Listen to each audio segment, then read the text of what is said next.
Hello, family. God bless you. It's the time you've been waiting for. Senior Talk with Claire Hubbard, your resource and information show for people getting better with age. Whew. Well, let me tell you, we are on the cusp of the 2023 primary election on February 28th. I am extremely excited because we now have a mayoral candidate for that office. His name is Sawyer. You've known him. He's been holding down the 6th Ward for many years, and he's put his hat in the race for mayor. But let me tell you, over the course of the last week, we've been really busy at Senior Talk. So two things we're going to take care of now.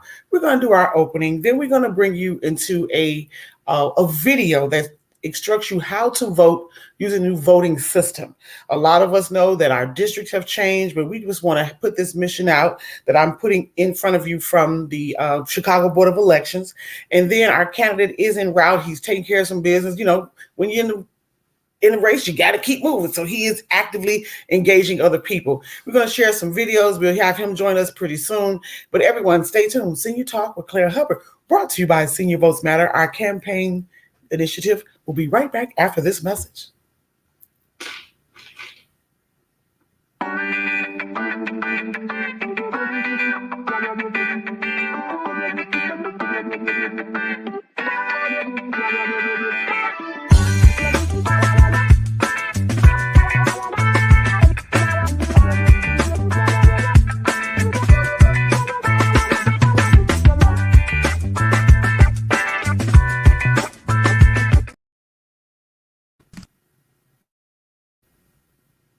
Some mayoral candidates promise you the world.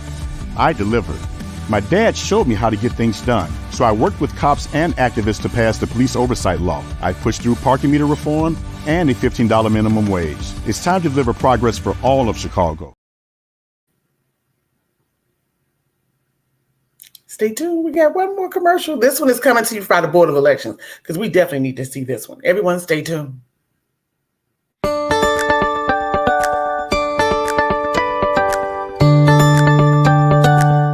To be a voter in Illinois, you need to be a U.S. citizen, at least 18 years of age by Election Day, and claim only one voting address. Check your registration status online at chicagoelections.gov. Click on Your Voter Information. Enter your address and last name. Already registered? You're ready to go. If you're not registered or need to update your address, watch our video, How to Register to Vote, with step-by-step instructions. Once registered, you can vote by mail, vote at any early voting site, or vote at your designated polling place on Election Day. When you vote by mail, you avoid long lines and make your home your polling place. If you're considering voting by mail, watch our video that will guide you through the process. Early voting is the option to vote in person before Election Day. In Chicago, more than 50 early voting sites are open the 2 weeks before Election Day. Chicago voters may use any early voting site in the city. To find early voting sites, go to chicagoelections.gov. Click the early voting link for hours and locations. Before voting, get your sample ballot at Your Voter Information on the website. Make notes that you may bring with you when you vote. All early voting locations have touchscreen voting. You'll be issued a ballot activation card. Insert the card with the arrow up. Voters may refer to their notes to simplify the voting process. Make your selections and then review them. If you want to change a selection, go back, touch that choice again, and then make a new selection. After completing your review, print your ballot. Then place the ballot in a privacy sleeve and remove the voter card. Take the ballot in the privacy sleeve to the ballot scanner. There, the election worker can initial the ballot without revealing your ballot, which then can be fed into the ballot scanner. Return the plastic card to the early voting workers. On Election Day, you must vote at your precinct polling place. Your precinct polling place appears on chicagoelections.gov under Your Voter Information. At your polling place, you'll be given a choice of using the touchscreen or paper ballot. Follow these instructions when using a paper ballot. Next to each candidate's name is a number. To the right of each selection on the ballot is an oval. To mark a selection, use the ballot marking pen to fill in the oval. Select only one candidate for each office, unless the instructions say otherwise. For example, for this office, you may select up to 3 candidates. The write-in space is for writing in or voting for a candidate who is not on the ballot. If you write in a candidate who's not on the ballot, fill in the oval just as you would for a candidate whose name appears on the ballot. If you make a mistake on a paper ballot, go back to the judges of election. Ask them to spoil your first ballot and give you a new one. After you made your selections on the paper ballot, place it in a privacy sleeve and go to the ballot scanner. There, you may then cast the ballot in a ballot scanner. If the scanner returns your ballot for any reason, you may tell the judges to accept it as it is, or make changes, or get a new ballot. Our poll workers are there to help. Feel free to ask questions. On election day, do I need to bring my ID to vote? You probably won't need ID, but ID comes in handy if there are questions about your voter status or your signature has changed. So bring it just in case. Where do I find my voting polling place? Visit chicagoelections.gov and click Your Voter Information. Type in your address and name and retrieve your voter information. If you have any additional questions, call us at 312-269-7900 or visit our website at chicagoelections.gov.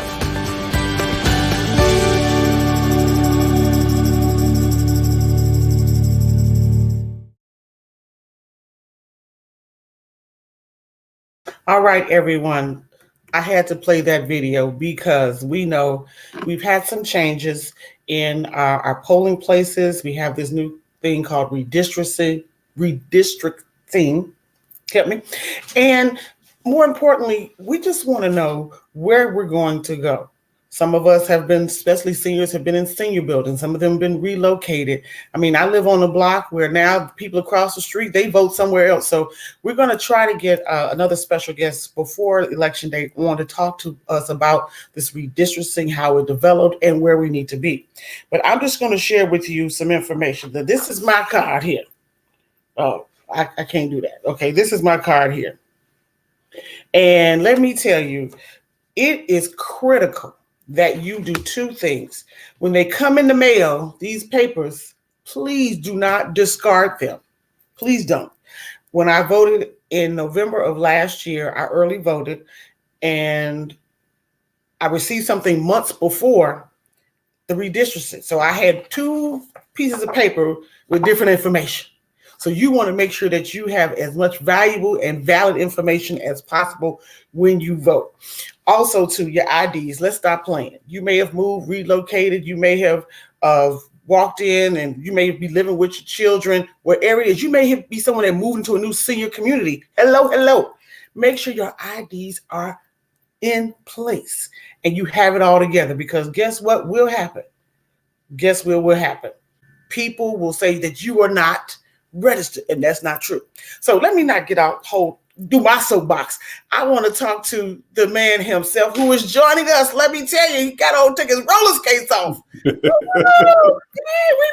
it. Took your roller skates off. I'm sorry I'm late, but just like you said, I had to take my roller skates off. Yeah, you taking care of business. That's what is critical and important. So everyone joining us, and no stranger to Chicago at all, let me tell you, is Roderick Sawyer. He is a candidate for the mayor of Chicago, February 28th, 2023.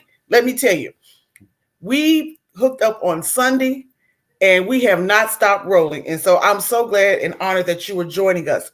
So if you would, Roderick Sawyer, everyone knows you from the 6th Ward. Woo-hoo, 6th Ward represent. Right. What has that momentum been for you, having served that ward so long and now moving to a newer height in a request to be mayor of the city of Chicago? Claire, again, thank you for having me on today. It's extremely satisfying to answer your question. Just wanting to help your city where you were born and raised and you spent all your time in, just the opportunity to give back. That's what I do this for. to give back to a city that gave me so much growing up and being here to this day. I just want to make sure that I'm helpful in making sure this city runs the way it's supposed to. I have unique knowledge in assisting in that. And I like to spread that knowledge to others so that we can have a city that we can really be proud of, make sure that we're the world-class city that we know we are, but we just have to make some tweaks and some adjustments to make it right. So let me say this. I know you have been in the council for a while. 12 years. Having how many years? 12 years. Oh yeah, that's a long time. So what would be your focal point sitting in that chair on the other side? Because you're going to be looking at your colleagues now. What is that visual for you? What is your intention, or what is going to be that ambiance that you're going to bring, knowing you've been on one side, now you're sitting in a single chair operating through the council? That's an interesting question. What I want to do is ensure that my 50 colleagues and myself are working together to provide results for you, the citizens of Chicago. I think that we need a time where we can all be as one together. We're co-equal branches of government. We should be all working together toward the same goal. And from coming from one branch of government to the other, which is rare in these occasions, I think I have a unique perspective in how the council members need to work and how they need to work in conjunction with the administration.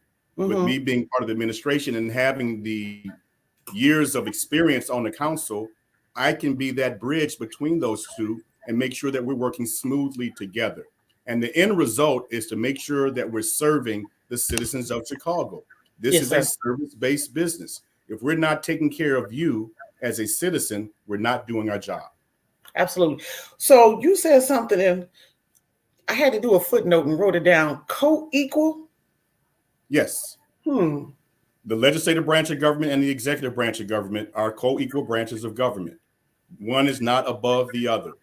That's why we had what we call, legally, we call this a strong council, weak mayor form of government. The primary reason being is that the council can override the decision of the mayor. If I veto something, the council has the opportunity to override that veto. That's what makes this a strong council, weak mayor form of government. Okay, very good. Now, what I want to talk about is your successes, because there are plenty of them. Sure. Let's highlight some of those. I had a bio, but I just want you, we're going to talk like cousins because we've been in the streets together. So tell us what some of the things that are landmark that you want to continue or expound on of your successes right now. Well, I'm proud to say that I have quite a few, both in the ward and citywide, legislatively in particular. We can start from the beginning. I like to think about it chronologically sometimes because that makes me, makes sure I can remember things. Right. When I first got in, I came in right after the parking meter fiasco. Whoa. As you well know, the parking meter fiasco was horrible for the city. We did get $1 billion and some change from it, but the people that bought the parking meters have already made more than that already, and they've only had it, about 15 years.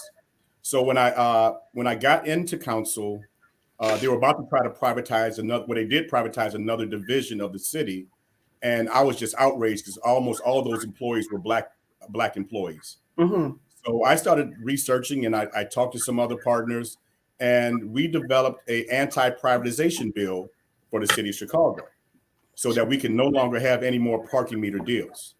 So I was very proud of that. Also worked on the original Fight for 15. When I was one of the original lead co-sponsors of the Fight for 15, that was during a time when everybody was telling us that it would never work. We were going from $8 and I think 75 cents an hour or something like that, $8.25, whatever it was. And our ambitious goal was to get it to 15. We had business advocates, a lot of people, even other aldermen that said it would never work, it would never get there. We continued that fight and fought it and fought it and fought it until now we have actually over $15 hour minimum wage as we speak right now. Very critical. I don't know what kind of time we have, but I'll fast forward a little bit. I've worked on things like the reform provisions for the FOP contract. The last negotiation used my resolution that I filed back in 2016 and again in 19 to highlight the disparities in police operations that needed reform. And they used my resolution to enact these reforms in the last police contract. That's big. I've worked on business development particularly for Black people, making sure that equity is the true goal. If we're a third of this city, we should be getting roughly a third of the contracts. And I've been pushing that as an alderman throughout my career. And I've even worked on things, particularly trying to get that to make it happen. I've worked on the red light camera. I had a ordinance I introduced in 14 to ease our way out of the red and speed cameras so that we can responsibly find revenue that can replace that revenue. Absolutely. We all have to know, none of us like them, but the reality is between the two, we get in excess of $150 million a year from these cameras. We don't like them, but we also have to be responsible and make sure that we can find revenue replacements that can take the place of that money so that we can still provide services to the constituents. Absolutely. And really most recently is police reform. I've worked on quite a few things on police reform, but none more prouder than the Empowering Communities for Public Safety, of which we'll be voting on in this election. We'll be voting for community commissioners. That was the ordinance I led and sponsored for many years, almost 7 years now. And we're very excited how that's going to proceed. It's been hailed as one of the most forward-thinking public safety ordinances in the country. And I'm proud to have led that. So these are not all the things I've done. I know. Locally, when one of these other large retailers left, we had a problem. I encouraged an African-American businessman to come acquire that property. And we all worked together, ultimately getting Discover Center there. And by next year, they'll be employing over 1,000 people there. They're already past the 500 employee threshold. And by next year, they'll have 1,000 employees from the neighborhood working at this location. Also, we put up almost $100 million school in Inglewood when our school was falling apart, Robeson. We had it raised and we were able to secure a new school for the residents of the ward, particularly in the Inglewood community. And these are the I've been proud of. Not a chance. Let me say, you have been doing quite a bit. And that's what I wanted the audience to hear and the listeners, because we see the meetings and we see the big press thing and, the mayor on one side and the alderman, and it's like, what is happening? So I wanted you to talk about your successes because you've had many and you have. And they're important, Claire, and you're absolutely right. And I guess to my fault, and I acknowledge this, I'm not a big social media presence guy, and that's my fault. I'm trying to get better at it, but I'm about doing the work, Claire. I'm about putting my head down, getting the work done, making sure that I'm doing what's best for the citizens of Chicago, and in particular the residents of the 6th Ward. And I just want to make, and people don't realize that sometimes it's like, wow, you've done all that. How come you don't post and you don't, do this and all this all the time? I don't, and I'm a little older and I just don't do that. I'm trying to do better at it, but I feel that the work is most important. Absolutely. Well, let me tell you what, I did that for you on Sunday. So we were at Black Sunday, brought to you by Sales Breakfast Club, and she allows me an opportunity to bring in some candidates who just need to address that body of people. So thank you again, Sybil Holloway, for that opportunity and Black Sunday team. It was great. So it was great. This was a video that we recapped for Roderick Sawyer for Chicago at Black Sunday this past Sunday, February the 19th. Everyone stay tuned.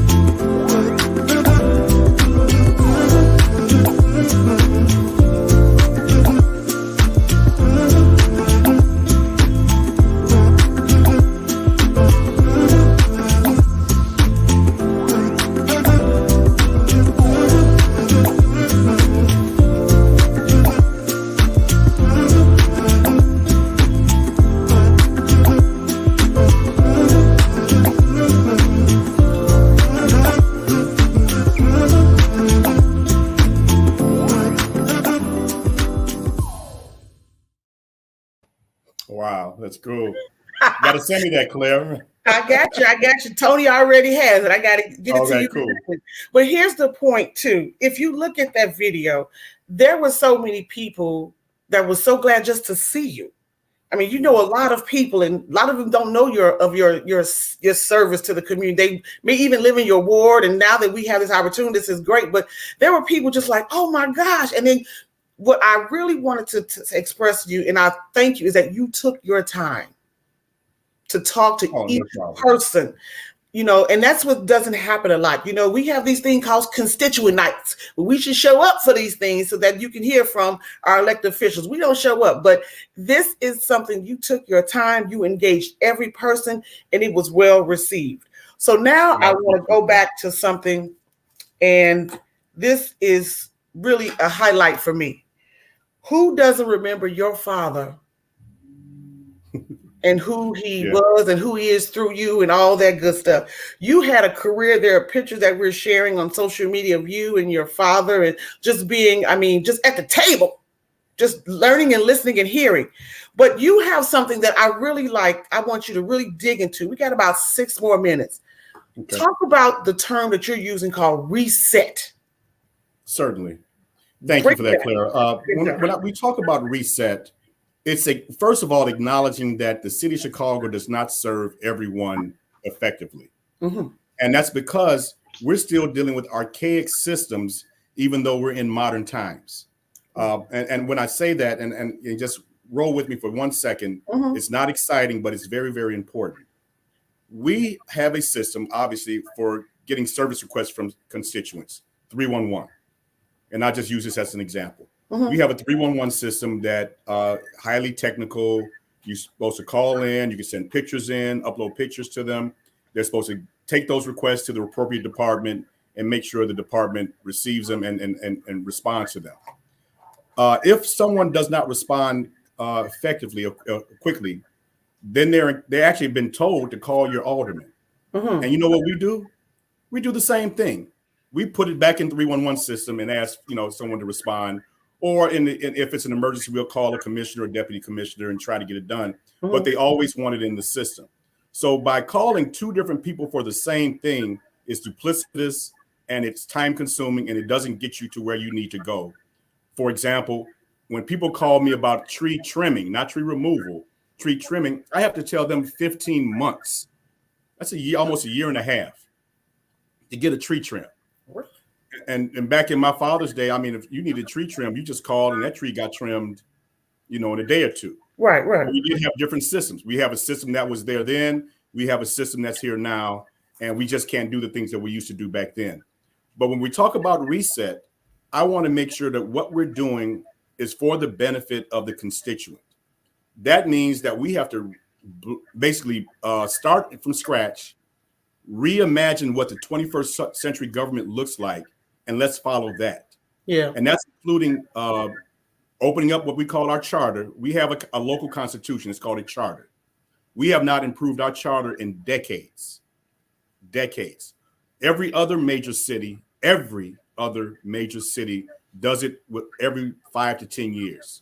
Wow. That's why we're stuck in the time warp that we are in right now. We're not doing things like voting by referendum. Why is the mayor presiding over the city council? That does not work. Any 7th grader can tell you that took civics.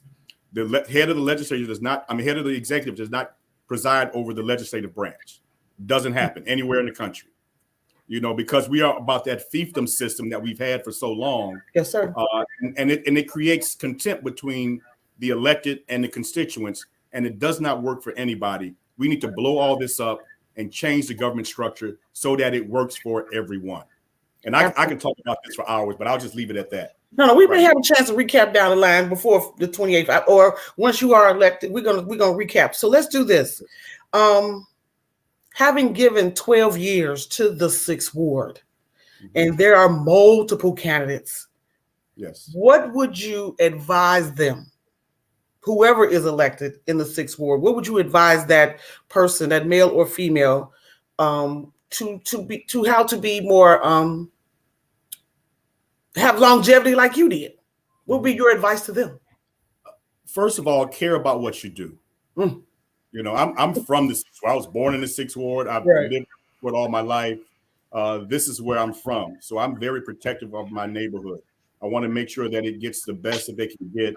And I want whoever the next alder to come in is to keep that in mind, because it is a very difficult job if you love what you do. And all at the same time, it's a very satisfying job. But even though you're not going to always get it from your constituents, you're going to get, some conversation that may dissuade you sometimes, but you have to maintain and stay focused on why you're doing it. So if you're doing it to get a paycheck, don't do this job. If you're doing it just to get some money and you figure this is the best way to get $100 and whatever $1,000, whatever it gets paid right now, don't do this job. Resign, leave, or don't take the position. If you really care about this neighborhood, if you care about Inglewood, Park Manor, Chatham, Chesterfield, West Chesterfield, Auburn, Gresham, West Chatham, if you care about these neighborhoods, put all you have into it. Make sure that you're doing the right thing. The buck does stop with you. You engage your community. You do all that you can, but please understand that at the end of the day, sometimes you have to make a decision, and you're going to have to live and die with that decision, and make sure that it's the right one, and that's going to benefit the majority of the 6th Ward. Wow. So we're going to have a fun fact, because I have to always squeeze that in. What is well, first of all, let me say those who were in attendance. I learned that Roderick Sawyer can also be a DJ. Maybe he'll do the Senior Talk anniversary party coming up. That's down the line. But what is your political campaign song? Everybody ain't no stopping us now. What is that one song that motivates you that would be a political campaign song for you right now? How about Cheryl Lynn, You Made My Day? All right. Particular part with thank you. Thank you. Yeah, okay.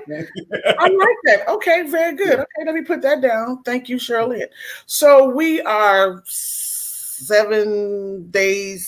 days and some hours from the 28th of February. What is your mission? Where are we going? How can we support? What do you need us to receive your vote, or for us to cast a vote for you? Where do we need to be to support your efforts? Well, thank you for that. One, I just want, if you're interested in our candidacy, you can always reach us at Sawyer for Chicago. That's Sawyer, the number 4, Chicago.com. And please, those that are interested in our candidacy, in addition to voting, and I want to make sure everybody votes. Of course, I want people to vote for me, but more importantly, I want everyone to exercise that franchise, and please vote, whether it's for me or not me, but please do this because it's far too important. We cannot really have the power that we deserve until we exercise this that costs us nothing. Please vote. But please, if you those that want to vote for me, please, in addition to voting, tell your family, your friends, putting on a text chain, share our stuff from social media. Do it all we can. We don't have a lot of money. We're not, because we're not beholden to any special interests. We don't have a lot of money, but what we do have are good relationships all throughout the city. Please, if you see this and you like what we're talking about, in addition to voting, share this information to your loved ones, to your friends, to all those that you know that will be voting either early or on the 28th. Absolutely. And this is what I want your closing remark to be. How do you talk to the longtime voters, the seniors? Oh, he leaving our ward, our alderman. You know how we do. The seniors are so loyal. I tell my older persons that I'm not going anywhere. First of all, right. As mayor, I will still be in the 6th Ward. And what better mayor would you have than a mayor from your community, right, from your 6th Ward that ascend up to the 5th floor and is going to make sure that the 6th Ward gets taken care of, first of all. Absolutely. But I also want to tell my older persons that we love you, we respect you, we honor you, and we're going to do what's right by you, whether I'm mayor or not. I'm going to, especially now that I'm approaching that age now, Claire. No, you're getting better with age. Don't say that. 60 years old, Claire, so you're getting better with age. Up there, so yeah. I'll be considered an older person in a couple of months, and I want to make sure that we get all the rights and benefits that we're entitled to. I know that's right. And Senior Talk with Claire Hubbard will definitely work along with you, because our older population are they're loyal voters. Let me tell you, yes, I went all the way back to June of 2022. And Mary Ahern from Channel 5, she said the seniors were already at 60-something% on election day voting. So we got to show up. Stop playing. We're going to show up. Take your kids to the poll. Grandma, you watching the grandkids, take them to the polls with you. Let them see the experience. It is an experience, and it's an honor, and they should be there as well. So, Roger Sawyer, we're going to close out with one of your messages, but you have been great. Everyone, Sawyer for Chicago. That's SAWYER, the number 4 Chicago.com. He is also a paid candidate to Senior Votes Matter and Senior Talk with Claire Hubbard, and we have been in the community. And just hear his closing remark here in this video. And we thank you for your time, and we look forward to supporting your success. And you keep on, at the Oval, you keep on keeping on. I appreciate you, Claire. All right, stand by. I want you to see this closing video. Everyone, thank you for making us a part of your day. Everyone, stay tuned. Some mayoral candidates promise you the world. I delivered. My dad showed me how to get things done, so I worked with cops and activists to pass the police oversight law. I pushed through parking meter reform and a $15 minimum wage. It's time to deliver progress for all of Chicago. Amen. So everyone, our guest today, Roger Sawyer for Chicago, or SawyerForChicago.com. God bless you. Stay easy. Thank you, Tony, and your entire team. They worked hard. They pressing hard, yes, and I look forward to supporting your efforts. We're small, but we work very hard. We're nonstop. All gas, no brakes right now. That's right. All hands on deck. All hands on deck. So God bless you. Thank you again, Roger, and I look forward to seeing you soon. God bless you. All right. Take care. Absolutely. Everyone, we have had a wealth of a day, let me tell you. So we're going to close out our program, but please remember, in complete darkness, we are all the same. It is only our knowledge and wisdom that separate us. Don't let your eyes deceive you. I've been your granddaughter in the community, known as Claire Hubbard, and we will see you next time for Senior Talk with Claire Hubbard.